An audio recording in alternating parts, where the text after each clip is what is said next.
But first up, President Obama heads to Detroit Monday. That's his first visit there in nearly months. This is Mayor Bing has just announced hundreds of layoffs in an effort to stave off a possible bankruptcy. But I don't think it's nearly enough. Let's find out. Joining me is Detroit radio host Doc Thompson, WXYT Talk Radio. Okay, Doc, as I understand it, you tell me if I'm wrong. It's about 11,000 Detroit city workers, and Mayor Bing is cutting 400 to 500. I'm not impressed with that. I think he should be cutting 20% of the workforce, not 5%.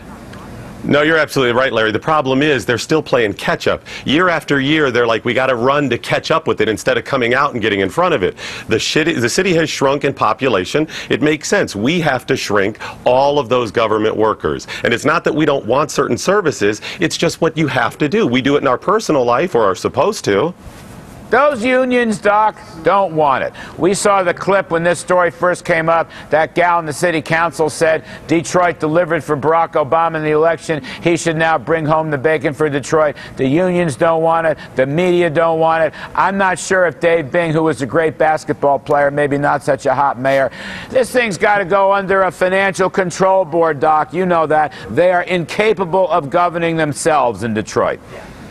The problem is in Michigan, we just had a referendum on a pretty strong emergency manager law that we had in place.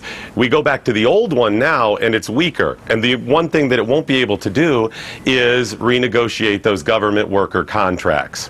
Well, then maybe, which is exactly what we need. Then maybe Governor Snyder's got to be tougher. Maybe he's just got to come in with executive powers, Doc. I don't know the state constitution. I'm just saying it's very clear. First of all, Detroit may be the largest bankruptcy in the country. That may be right on its way. Second of all, they are not going to be bailed out. Obama is spending enough money and raising enough tax hikes anyway. And third, they can't govern themselves. I want to come back to that point. This is not a new problem. This just didn't happen last week. This has been going on for years.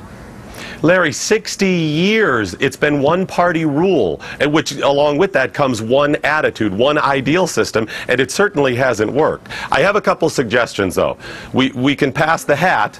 If you're willing to throw in a couple of dollars, we don't have a hat to pass because we're so poor, but if you're willing to throw in a couple of dollars, you know, maybe we can do something I'm just saying, somebody's got to mandate. Look, we had this in New York City in the 1970s. Nobody liked it. But then Governor Hugh Carey, okay, bless his soul, mandated, forced, jammed through financial emergency control boards for the state, Doc, and for the city. Nobody liked it, but New York was bankrupt, and he had to do it. And I think Governor Snyder has got to do the same thing, and I think Mayor Dave Bing has got to also go along with that. Otherwise, they're going to be left in the lurch. There's no money in the federal till, Doc. You know that. There's no money in the federal till to bail out Detroit, especially after we bailed out GM and Chrysler already. Larry, I say let it fail. I'm sorry, you have to. I want those people to have local control. They fought for that local control. They should have a vote. The citizens of the city of Detroit should have a vote. But it should fail when it goes wrong. I'm sorry, that's what has to happen. The good news is we've now got in Michigan, as of yesterday, we've got legislation passed to make Michigan a right-to-work state. And that's going to have a big impact down the road. You know what? I like that. I like this failure idea. Free market capitalism is about success and failure. And as Friedrich Hayek wrote, the great free market capitalist Nobel Prize winner, of the two, Doc, sometimes failure teaches us more than success. So I like your point very, very much. All right, Doc Thompson coming out of Detroit. Thanks very much. Now,